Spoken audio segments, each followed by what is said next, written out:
Romance of the Three Kingdoms, Chapter 3. It starts with the Grand General, Heijin. Hmm? Now, he's a big deal, top military guy, but also, importantly, the Empress Dowager's brother. Right, family connection. And he's got this major headache. Hmm. The 10 eunuchs. These court officials, people like Zhang Rang, Duangyi, they'd become incredibly powerful. Too powerful. Yeah, their proximity to the emperor gave them enormous influence. And Heijin's solution? Well, it was extreme. What did he decide to do? He decided to call in the cavalry, literally, summoning powerful regional commanders, warlords essentially, like Dong Zhuo, to come to the capital and, his word, exterminate the eunuchs. Wow. Using outside force for an inside job? Risky. Hugely risky, and someone saw it right away. So even before this plan gets rolling, someone tries to stop him. Yes, and it's none other than Cao Cao, a figure who, as you know, becomes absolutely central later on. What did Cao Cao say? He laid it out very clearly. He told Heijin basically, look, eunuch problems are old news, but rulers shouldn't give them so much power in the first place. Makes sense. If you want to punish them, just target the ringleaders. You only need, like, a single prison officer for that. Why call in whole armies? Yeah, why escalate so dramatically? Exactly. Cao Cao warned if you try to wipe them all out, the plot will leak. It's going to fail, I guarantee it. That seems like incredibly sound advice. How did Heijin take it? He just brushed it off, completely dismissive, asked something like, are you harboring private intentions too? Basically accusing him of having his own angle. Unbelievable. Ignoring such a clear warning. And get this, as Cao Cao walked away, he muttered this chilling prediction. The one who will bring chaos to the empire must be Heijin. Oof. That really sets the stage, doesn't it? You're seeing the tragic mistake happen right there. Right from the outset, a fatal choice unfolding. And that choice leads directly to Dong Zhuo showing up. The wolf, as some called him. Who exactly was this guy Heijin was inviting in? Dong Zhuo. Well, he was complicated and dangerous. He'd been a general, held titles like Marquis of Oxiang, Inspector of Ziliang, basically a powerful governor out west. Okay. He had history. He'd actually failed against the Yellow Turbans earlier, but managed to bribe his way out of trouble. And who did he bribe? Let me guess. The 10 eunuchs. The very same 10 eunuchs he was now being summoned to destroy. No. Yes. Then he used his connections to get more power, built up this massive army, something like 200,000 troops in Shizu, and the text is clear. He always harbored disloyal intentions. He wasn't exactly a loyal servant coming to help. So the wolf is on his way. But he doesn't just march in, does he? There's this interesting political move he makes. Oh yeah, very shrewd. His son-in-law, Li Ru, who was his strategist, gave him some key advice. What was that? Li Ru said, don't just march. Send a formal petition to the court first. Legitimize your arrival. Make it look like you're responding dutifully to a call for help, not just invading. Clever. Make it look like you're there to clean house, invited by the government itself. Precisely. Dong Zhuo's petition basically said Zhang Rang and the others are causing chaos. You got to remove the source of the problem, like taking firewood from under a boiling pot. Nice analogy. Lancing a boil hurts, he wrote, but it's better than letting the poison spread. So I'm coming to Luoyang, ready to fight, requesting permission to get rid of Zhang Rang and his group. He's framing himself as the solution. But surely, back in the capital, people saw through this. More warnings for Heijin. Absolutely. A second wave of really desperate warnings came from inside the court. The imperial censor, Zheng Tai, was blunt. He said, Dong Zhuo is a wolf. Bring him into the capital and he will devour people. A wolf. Pretty direct. And Lu Zhuo, the minister of the imperial household, agreed. He said, I know this man Dong Zhuo. He seems pleasant, but he has a cruel heart. If he enters the palace, it will be a disaster. Two senior officials saying, don't do this. How did Heijin react this time, still ignoring everyone? Still ignoring them. It's almost maddening to read, isn't it? It really is. He dismissed Zheng Tai, told him, you're too suspicious, you can't think big. Wow. And so Zheng Tai and Lu Zhuo, seeing which way the wind was blowing, they resigned. They left. They just quit. Yeah. And the text adds this really telling detail. The court officials, a majority, departed. Think about that. Most of the officials saw a disaster coming and just got out. The court was emptying. That's a massive vote of no confidence. The government is basically dissolving from within because of his stubbornness. Exactly. A huge crisis of trust. So while all this drama is unfolding, court officials fleeing, what's Dong Zhuo doing? Is he rushing in now? Nope. He's playing it cool, very calculating. Jin sent someone to formally welcome him at a place called Myeongki, Okay. but Dong Zhuo just stopped. He held his troops still. He wasn't rushing. He was waiting, watching the chaos unfold in the capital, letting the situation ripen before he made his move. Smart, but ominous. He's waiting for the perfect moment.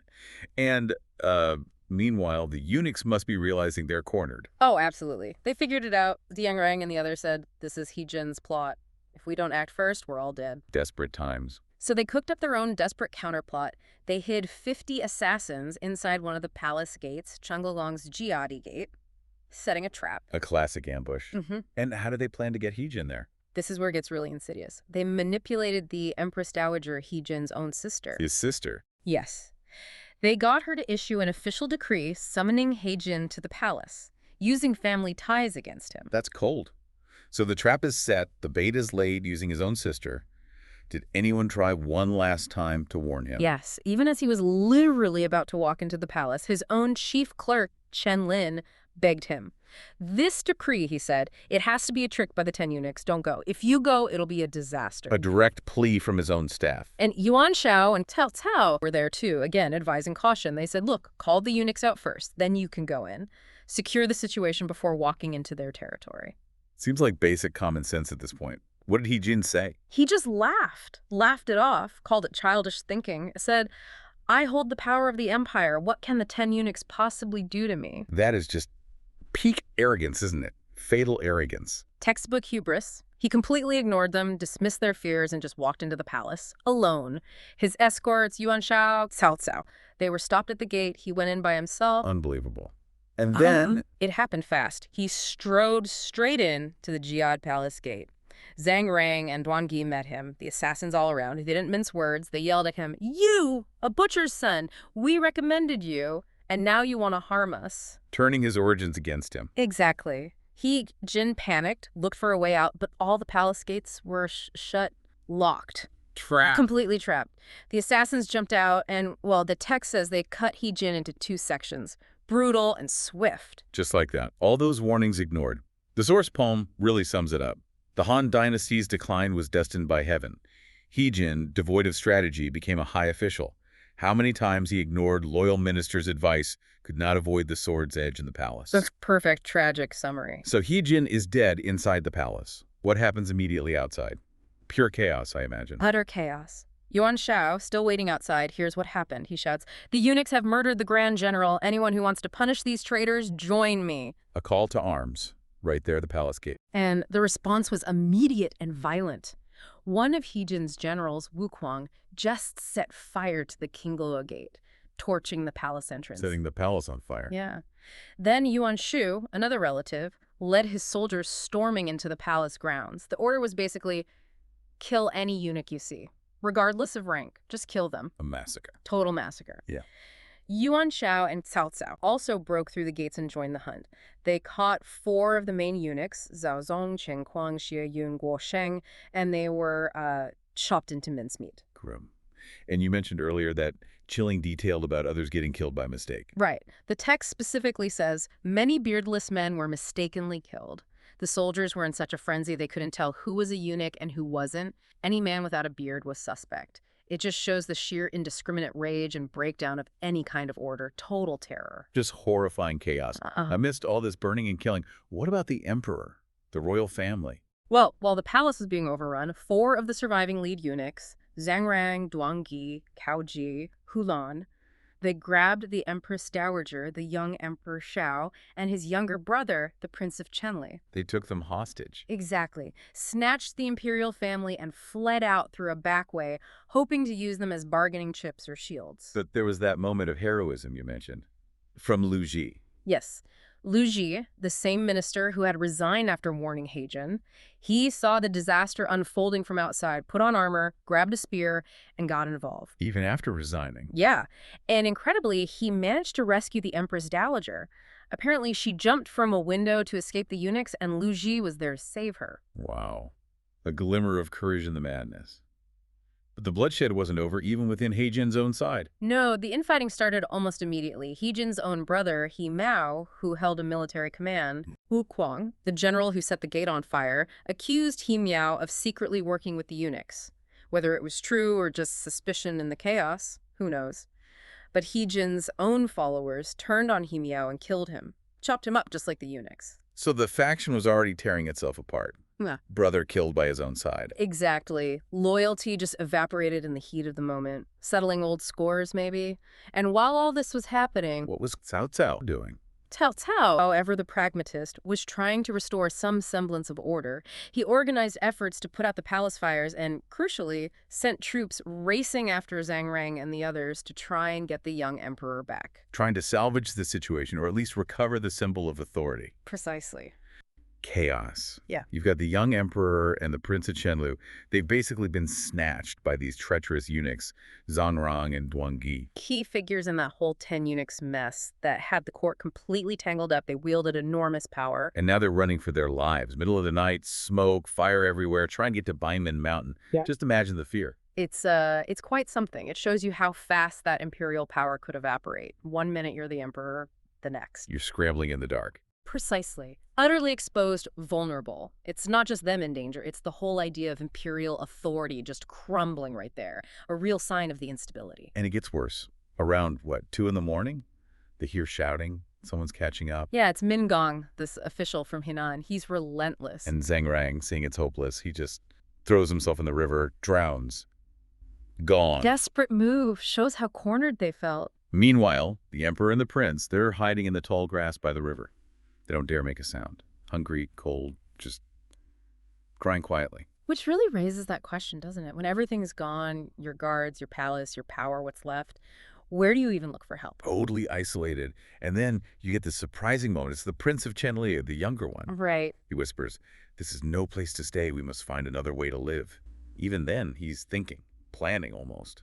It's incredibly telling, isn't it? His clarity there. Even terrified, he's looking for a way out, not just reacting. It hints at something deeper in him.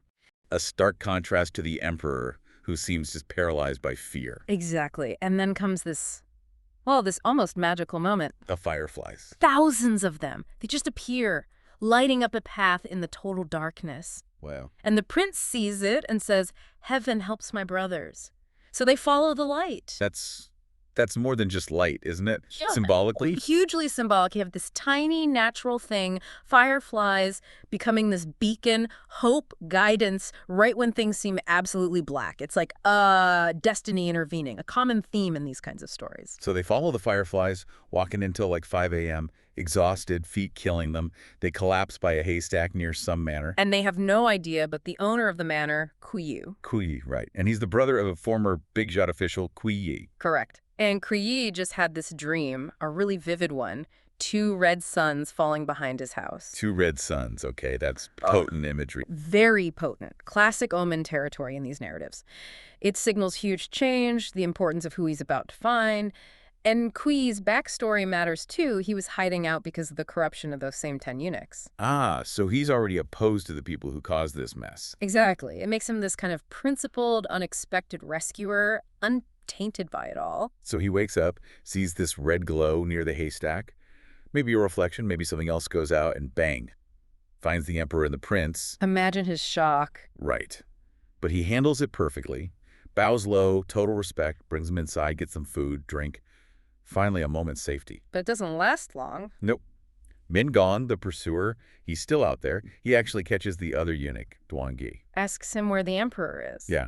Duangyi says he lost them. Min Gong doesn't believe him, or maybe just doesn't care. Kills him right there. Cuts off his head. Brutal. And then, just by chance, Min Gong arrives at Kuyi's manor, holding the head. Who? Yes. And Kuyi brings him in, and suddenly there's this tearful reunion. The emperor, the prince, and their loyal official, Min Gong, all thanks to Kuyi stumbling upon them. Incredible turn of events. So, okay, immediate danger over. Time to head back towards the capital, Luoyang. Kuyi gives them horses, a skinny one for the emperor. Shows the resources are slim, even for rescuers. And the prince shares a horse with Min and Gong. And as they get closer, They meet this huge group of loyal officials. Ah, the court coming out to meet them. Yeah, big names. Wang Yun, Yang Biao, Yuan Shao leading hundreds of cavalry. It's a massive emotional scene. Everyone crying, ministers, the emperor, relief, but also maybe the shock of it all. A moment of seeming restoration. But things are rarely that simple. Not at all, because this is where it gets, well, kind of spooky again. Remember that children's rhyme that was going around Luo Yang before all That this? prophecy. The emperor is not the emperor. The prince is not the prince. 1,000 chariots and 10,000 cavalry flee to Beeman Mountain. And now here they are, having lived through exactly that. It fulfilled the prophecy. And those prophecies, they don't just predict things in chaotic times. They reflect the public mood, the anxieties. They almost legitimize the upheaval that's happening or about to happen. So people felt the foundations cracking already. Right. And just as they're having this reunion, this moment in seeming order, suddenly dust fills the air, flags everywhere. Flags obscuring the sun, dust covering the sky. The text uses this epic language. A massive army appears out of nowhere. Talk about timing. Was this planned or just incredibly bad luck? Well, that's the irony, isn't it? Just when you think, okay, maybe we're safe, boom, a new threat. And arguably a much bigger one. The narrative makes it feel almost inevitable, like the power vacuum just sucked him in. And this new force is led by General Deng Zuo. Deng Zuo, the game changer. And the emperor's reaction, pure terror. Shaking, can't speak, just frozen, after everything he's been through. Completely understandable. He's utterly traumatized. But then again, the Prince of Qianli. This kid, he rides forward, right up to this intimidating general and his massive army. Unbelievable courage. And he just demands, who are you? And then, are you here to protect the emperor or kidnap him? Straight to the point. Wow. The composure, the nerve, after fleeing for his life hours before, it's remarkable. He completely wrong-foots Deng Zuo. This isn't some trembling royal. This is someone challenging him. And Deng Zuo is stunned. The text says, greatly astonished. He actually gets off his horse and bows by the roadside. That's huge respect from a powerful warlord. But it's more than respect. Oh. Deng Zuo is smart. He sees the prince's intelligence, his boldness. The text explicitly says he secretly admired him, and right then, right there, He starts planning. he already harbored intentions of deposing the emperor and establishing the prince. Instantly, he saw a potential puppet, maybe, but a much more impressive one than the current emperor. An opportunity. So, this brief moment of defiance actually sets the stage for the next disaster. In a way, yes. It confirms Deng Zuo's assessment of the situation and his own potential path to power. They finally get back to the palace. There's Empress Dowager He, more tears, relief. But then there's this detail. The imperial seal is gone, lost in the chaos. And that's not just a missing stamp. The imperial seal is the symbol of legitimate authority. Losing it is, well, it's a massive blow. It's like the physical proof of power has vanished. It creates a void. A void Deng Zuo is perfectly happy to fill. Exactly. He doesn't wait around, camps his main army outside the city, fine, but every day. He sends armored cavalry into the city, parading around right into the palace grounds.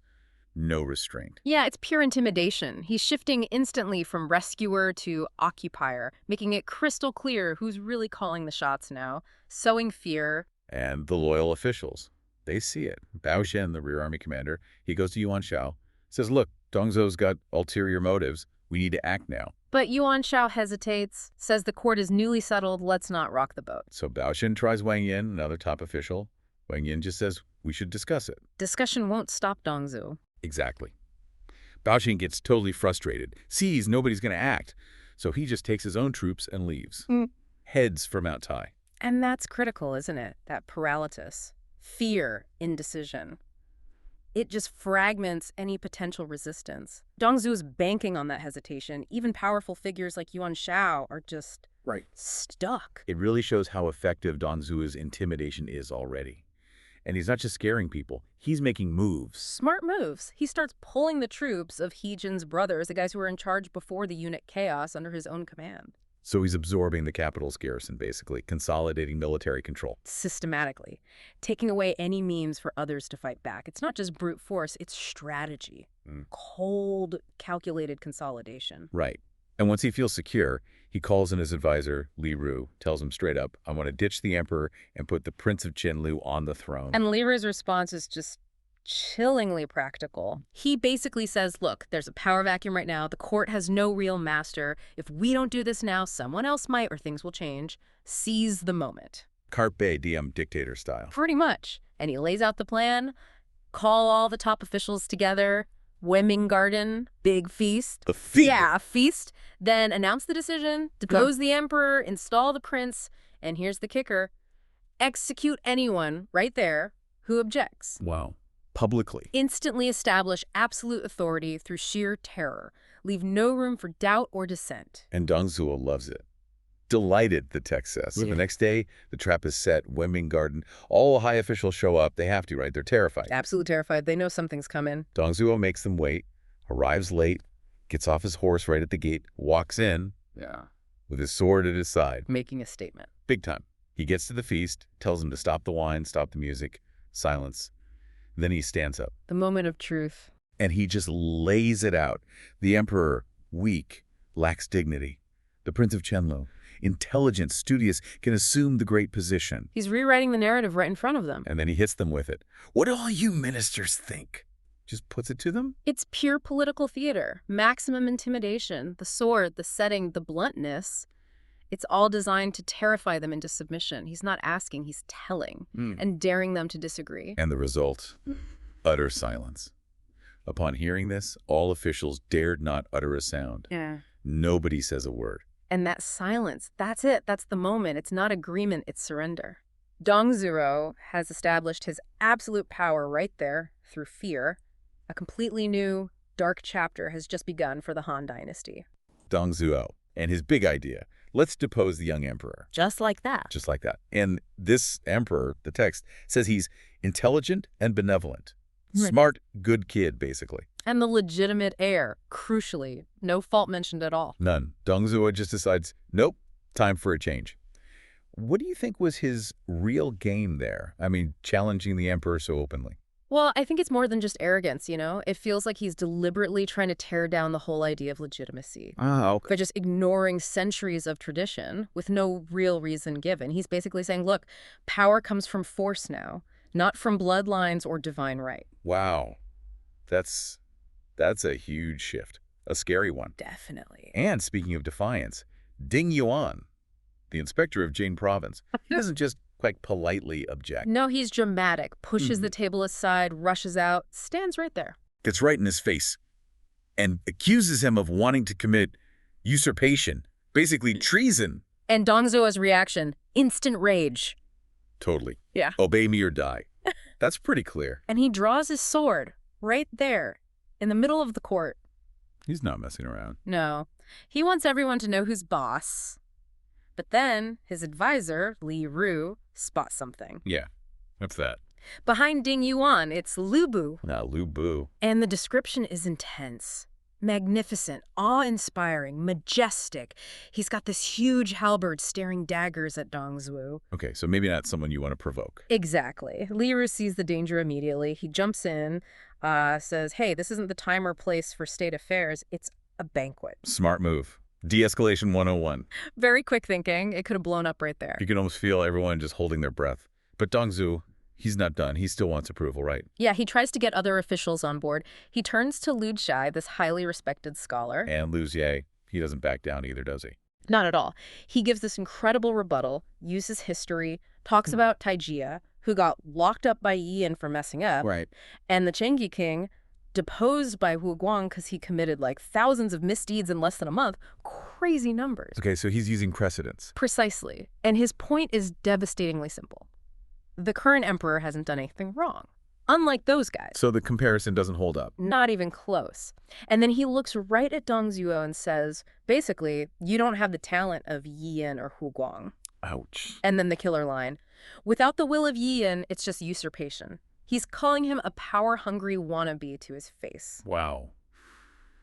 That takes guts. Incredible courage in front of everyone. And Dongzhuo, let me guess, sword again. You got it. Fury erupts. Sword comes out again. He wants to kill Lu Xie on the spot. This guy really likes his sword. Seems to be his go-to move, but this time, other officials, Kai Yang and Pengbo, they physically intervene. What do they say?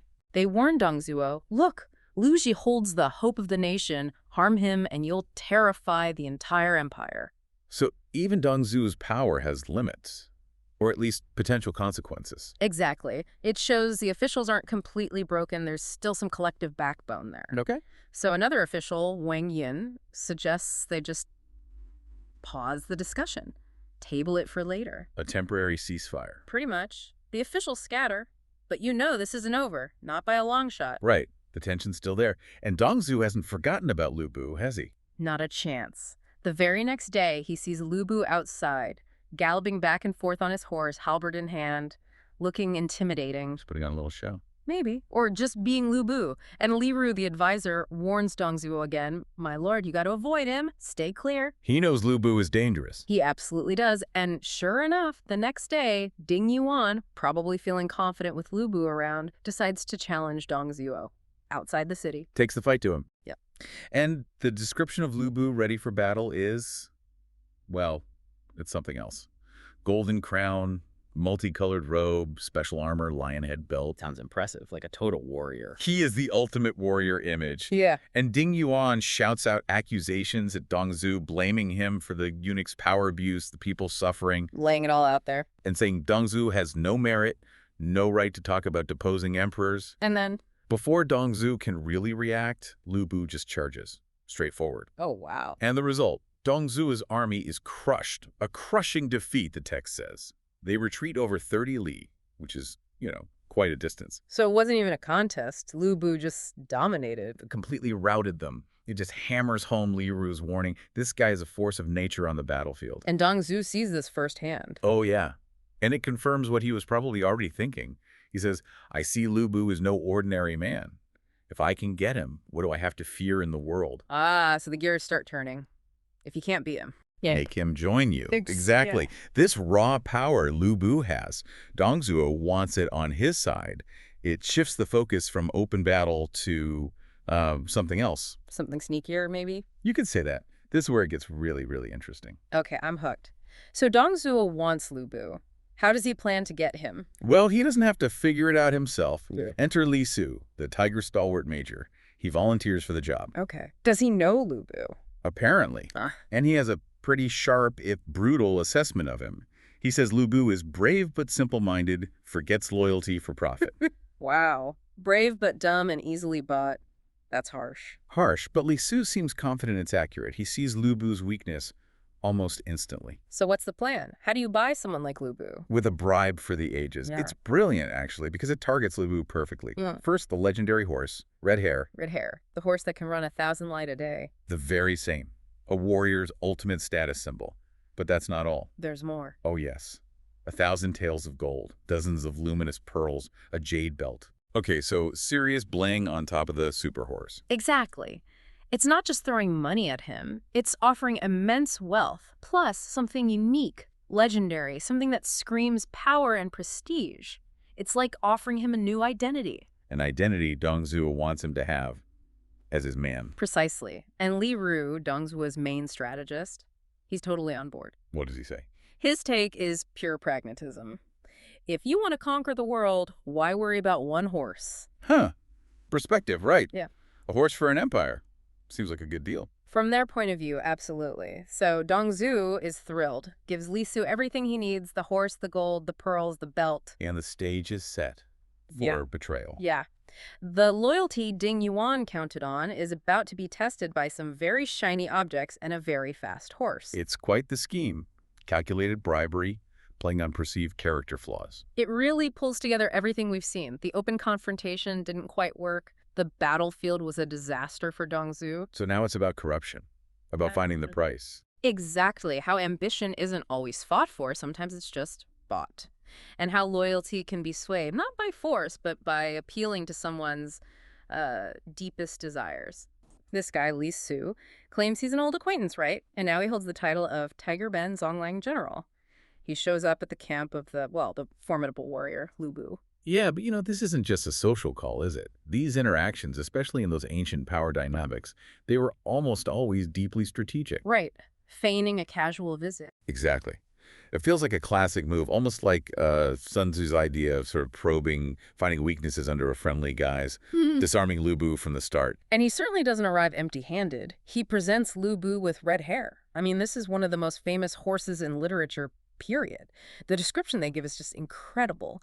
Fiery red with no mixed hair, 10 feet long from head to tail, 8 feet high from hoof to neck. Can you even picture that? It sounds almost mythical, doesn't it? It really does. And the source even gives us that poem about it. Gallops 1,000 li, stirs up dust, crosses water and climbs mountains, purple mist opens. Wow. Snaps silk reins, shakes jade bridle, a fire dragon descends from 9 heavens. I mean, come on. This isn't just an animal. Oh, wait. It's a symbol. Raw power, untamed energy, something a warrior like Lu Bu, known for his own might, would instantly connect with. So it's more than just transport. Oh, absolutely. Yeah. It's like an extension of his prestige, a statement of immense wealth and power, a truly invaluable asset. It feels almost like a mirror for Lu Bu himself, like looking at his own potential power embodied in this creature. How could he resist? Exactly. And Lu Bu is, well, he's absolutely delighted, immediately asks, how can I possibly repay this? And Lu Su just brushes it off. Yet dismisses it completely, claims it's just a gesture of righteousness. Which, looking back, sounds pretty thin, right? Well, yeah, incredibly thin. And that's kind of the genius of the deception, isn't it? He's using this highly valued concept, righteousness, as a weapon. A smokescreen. Totally. Makes the whole thing seem honorable when it's, anything but. Sets a false premise for everything that follows. Okay, so they're sharing drinks now. And Li Su starts his subtle manipulation. He casually mentions that Lu Bu's father often visits, which confuses Lu Bu, right? Yeah. He says his biological father died years ago. And this mistake is so crucial, it's definitely not innocent. You think it was deliberate? Oh, I think so. Li Su quickly clarifies, oh no, I meant Ding Yuan, Lu Bu's adoptive father. Bang! Suddenly the spotlight is right on Lu Bu's current allegiance. It forces Lu Bu to acknowledge this bond, the very bond Li Su wants to break. It's probing for a weakness. And he finds one. Because Lu Bu immediately expresses this feeling of, helplessness serving Ding Yuan. That's the crack Li Su needed. Exactly. And Li Su just dives right in, pivots straight to flattery, tells Lu Bu he has the talent to support the heavens and ride the seas. Wow, okay. Laying it on thick. Seriously, suggesting someone like him should be serving anyone. And then he hits him with that analogy. Good birds choose their trees to perch. Wise ministers choose their masters to serve. If you don't seize the opportunity early, you'll regret it later. It's a direct shot at Lu Bu's massive ego, his ambition. He's painting this picture of glory beyond Ding Yuan. He's basically reframing disloyalty as what? Wisdom? Ambition. Precisely. As choosing the right path for someone of his stature. So Lu Bu bites.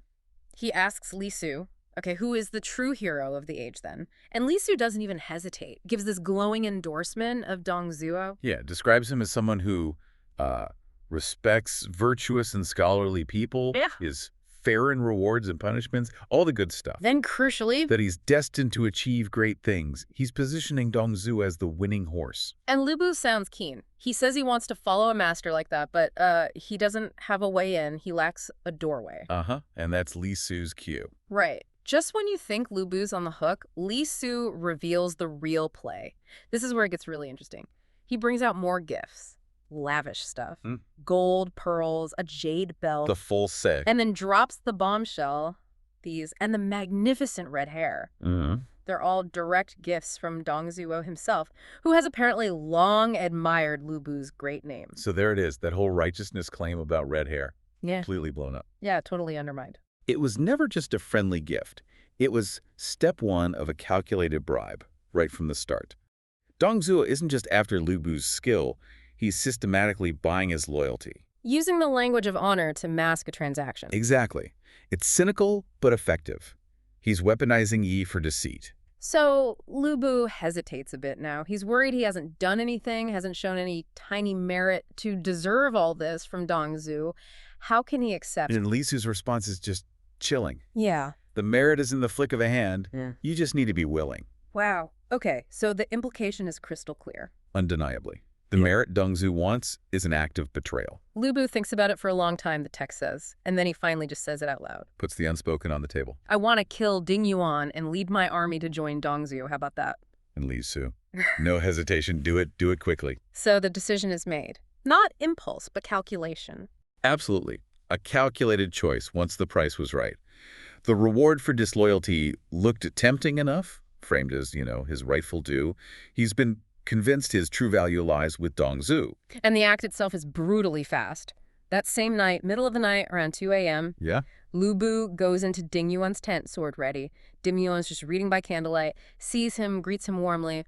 My son. That makes it even colder, doesn't it? It does. Lu Bu's reply is ice. I am a dignified man. How can I be your son? And then, just like that, one blow, Ding Yuan is decapitated. Brutal efficiency. Then he shouts to the soldiers outside, calls Ding Yuan inhumane, tells them, follow me or leave. And many do follow him, right? The source says more than half of Ding Yuan's army just deserts on the spot. Shows you where their loyalty or maybe their fear lay. Or just pure opportunism, following the perceived new power. It's a stark picture of how fragile these bonds were. That adoptive father bond, usually so strong, just evaporates for Lu Bu when ambition calls. He's not just changing sides. He's like trading his family ties for power. Pretty much. The next day, he presents the head. Ding Yuan's severed head, yeah. Gives it to Li Su, who takes him straight to Dongzhu. And Dongzhu is overjoyed. Ecstatic. Bows deeply to Lu Bu, says, now that I have the general, it's like a parched seedling receiving sweet rain. Poetic, huh? Very dramatic. He knows what a coup this is. And Lu Bu immediately bows back, asks to become Dongzhu's adoptive father.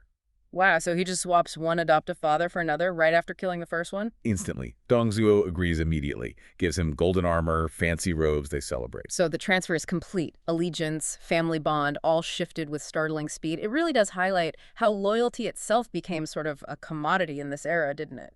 Traded for influence, wealth, status. Yeah. Okay, so now Dongzhu has Lu Bu. His power base just got a massive boost. Huge. And he starts handing out titles like Candy, makes himself former general. His brother Dongmin gets left general and becomes a Marquis Hao of Hu. And Lu Bu gets loaded up too. Cavalry commander, Zonlang general, and you have Duxian. These aren't just fancy names. This is Dongzhu rapidly building his own power structure. Bypassing the old system. Entirely. Former general is a top military rank. Giving his brother and Lu Bu these high military and noble titles creates this inner circle, loyal only to him. He's basically setting up his own hierarchy, backed by Lu Bu's military muscle. A personal army. Pretty much. Yeah. But he's not done consolidating power, is he? Not by a long shot. His advisor, Li Ru, pushes him to go even further. Go ahead with the plan to depose the actual emperor. Now that's a huge step. Massive. So Dongzhu throws this grand banquet. All the top officials in the palace are there. And he's got Lu Bu commanding 1,000 armored soldiers standing guard outside. Just, casual dinner party security. Setting the scene. Intimidation factor high. After some wine, Dongzhu gets dramatic. Pulls his sword. Always a good sign at a banquet. Right. Declares the current emperor is dark and weak, unfit to serve the ancestral temples. Basically, unfit to rule. So he's making his move. Announces he's going to follow history. Cites Yi Yin and Huo Guang, these ancient figures who deposed emperors. Which is a really audacious comparison. How so? Well, Yin and Huo Guang were traditionally seen, rightly or wrongly, as acting for the dynasty to restore order. Dongzhuo is clearly acting for himself, a power grab. But he's wrapping himself in their historical precedent, trying to give it a thin layer of legitimacy. While basically staging a coup. Exactly. He says he'll replace the current young emperor with the king of Hanyang and make the king of Chenli the new emperor. And then the threat. Yeah. Anyone who disagrees. Execution. Just lays it out there. Challenge the foundation of the Han dynasty or die. A direct, brutal challenge. And the reaction's silence. The ministers are terrified, just frozen. Understandable, with Lu Bu soldiers outside and Dongzhuo waving a sword. But then someone speaks up. A voice of defiance. Yuan Shao, the Central Army commander. Ah, Yuan Shao, a major figure. He steps forward, boldly argues, look, the emperor just took the throne. He hasn't done anything wrong morally. Making the case for legitimacy. Yeah. He calls Dongzhuo's plan to swap the legitimate heir for a junior one nothing short of rebellion. Uses the R word. That takes guts. Serious guts. Dongzhu is furious. Snaps back, the affairs of the world are mine. I'm doing this now. Who dares defy me? You think my sword isn't sharp? Doubling down on the threat. Might makes right. But Yuan Shao doesn't back down, draws his own sword, and delivers that famous line, your sword is sharp, my sword has never been dull. Wow. Okay, just like that, a standoff. Two powerful men, swords drawn right there at the table. What does that mean in that moment? It's huge, isn't it? It's massive. Dongzhu relies on fear, on everyone just falling in line. Yuan Shao's public defiance from someone with his standing. It shatters that illusion of total control. Shows resistance is possible. Yes. It signals to everyone else watching, all those terrified ministers, that maybe Dongzhu isn't invincible. It immediately raises the stakes. It could spark a wider rebellion or, get Yuan Shao killed on the spot. It's incredibly dangerous. As the text says, Ding Yuan died for righteousness. Yuan Shao's confrontation is now dangerous.